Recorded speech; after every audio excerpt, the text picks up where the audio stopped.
Hello everyone, so in today's video I'm investigating hydrogen production efficiency by electrolysis.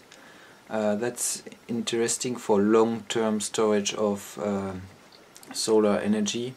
There are two main options for this: proton exchange membrane electrolysis and alkaline electrolysis. And most people in DIY setups use alkaline water electrolysis because it's cheaper and easier.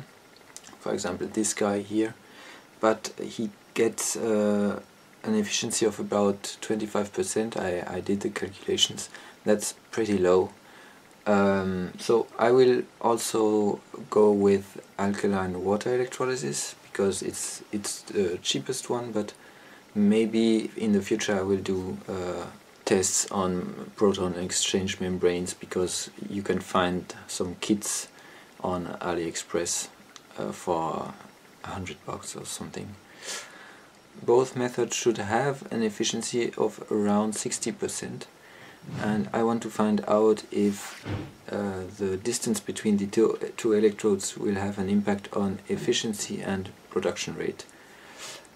This is because it's very important to separate properly the two gases.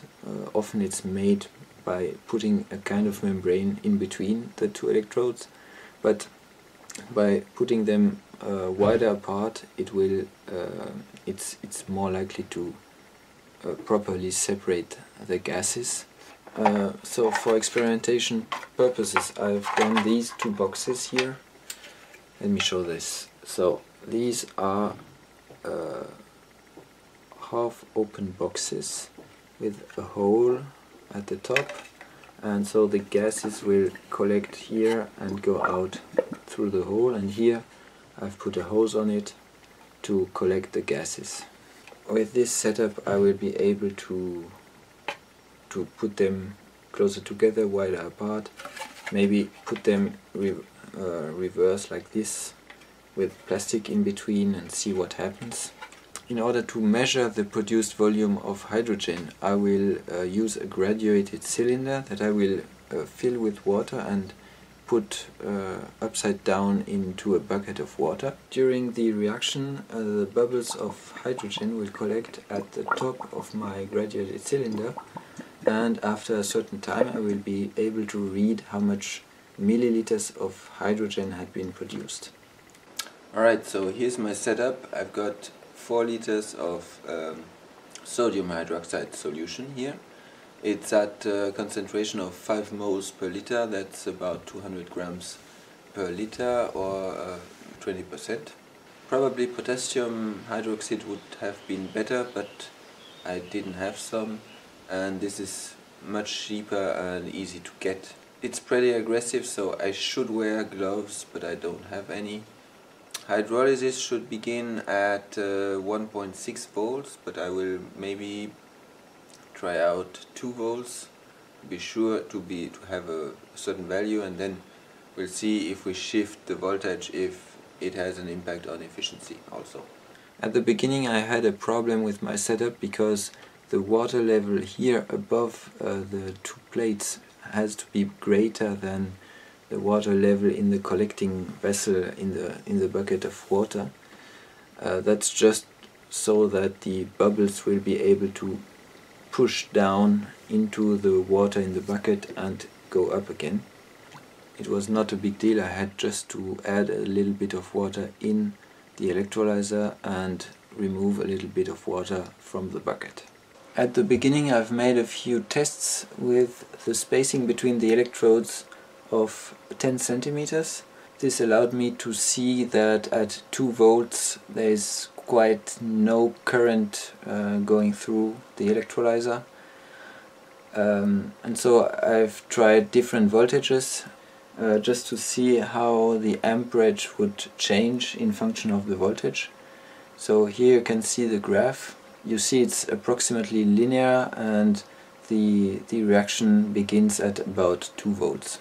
At high power the water begins to become white, and it seems there are some kinds of particles in the water, I don't know why.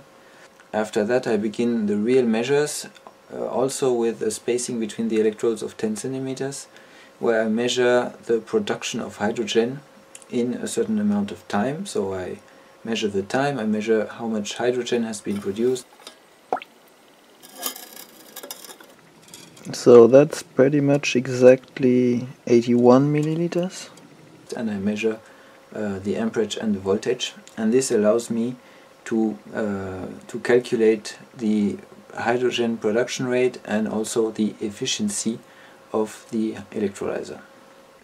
Before going deeper into the experimentation, you will need to know what I mean by efficiency and gas production rate.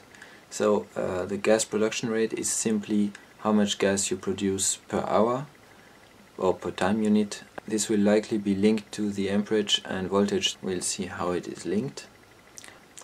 By efficiency I mean the ratio of produced energy in form of hydrogen divided by the input energy.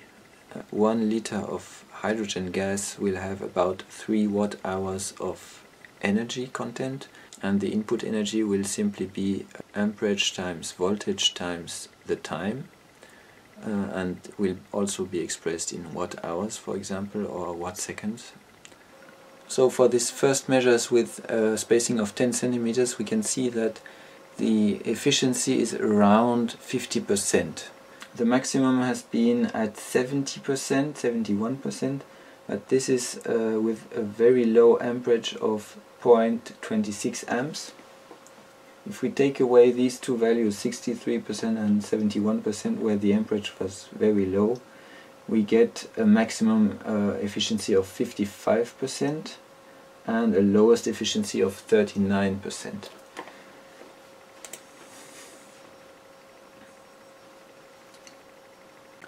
If we plot efficiency in function of input power, we see clearly that the efficiency drops when we have a larger input power.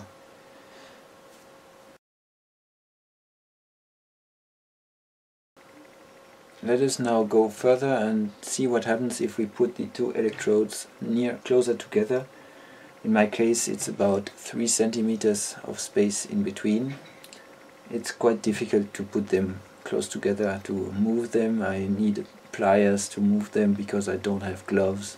Let's see what the results tell us. So if we now look again at the efficiencies, they are again around 50%. So we don't have a better efficiency if the two electrodes are closer together. We don't have really a difference in the values. The amps are quite the same again. The production rate seems to be the same also. It's around 400 milliliters per hour, and that was what we were getting before. Okay, so I've seen that if I reverse my boxes and there's some plastic between my two plates, then the amps will drop. I'll approximately get from 1.2 amps to 0.60. So my question is, what happens if I put a plastic piece between the two electrodes?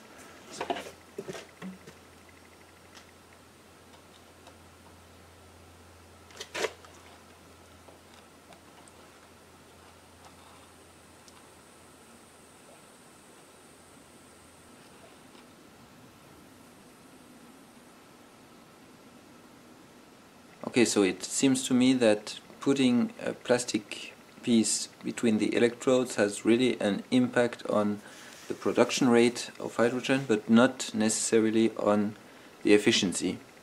Because I've seen that the efficiency is approximately always the same, around 50%, no matter what I'm doing. My question now is, what happens if I put this piece, it's cotton, I think.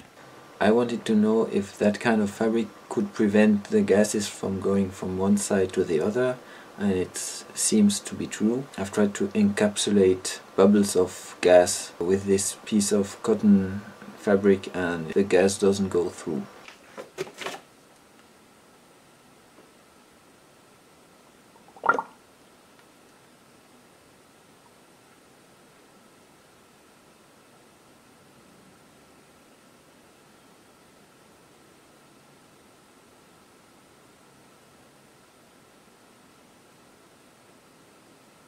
Just to conclude for this part, putting a piece of plastic in between the electrodes will let the amperage and production rate drop, but has no effect on the efficiency. I've done a few measures for the efficiency in this case, and it's still around 50%.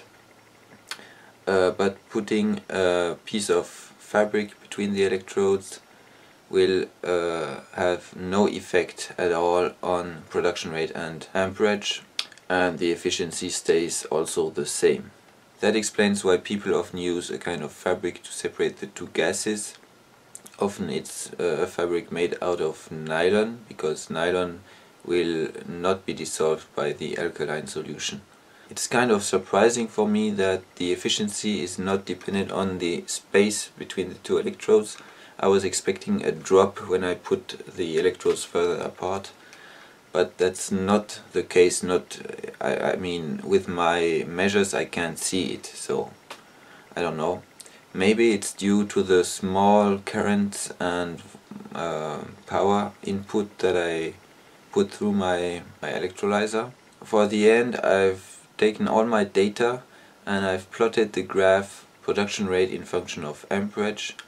This is pretty much linear, but there are a few points that lie outside. I didn't see anything particular in these points. These measures come from the setting where the space between the electrodes is of 3 centimeters. For some reason the production rate is very low and the amperage is pretty high, so I don't know why this happened.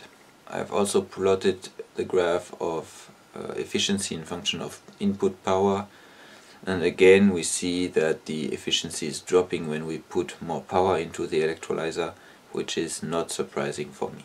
So that's it for this video. I've spent several days editing this video, making all the little drawings and animations, and so I hope you enjoyed. I'll see you in a future video. Bye!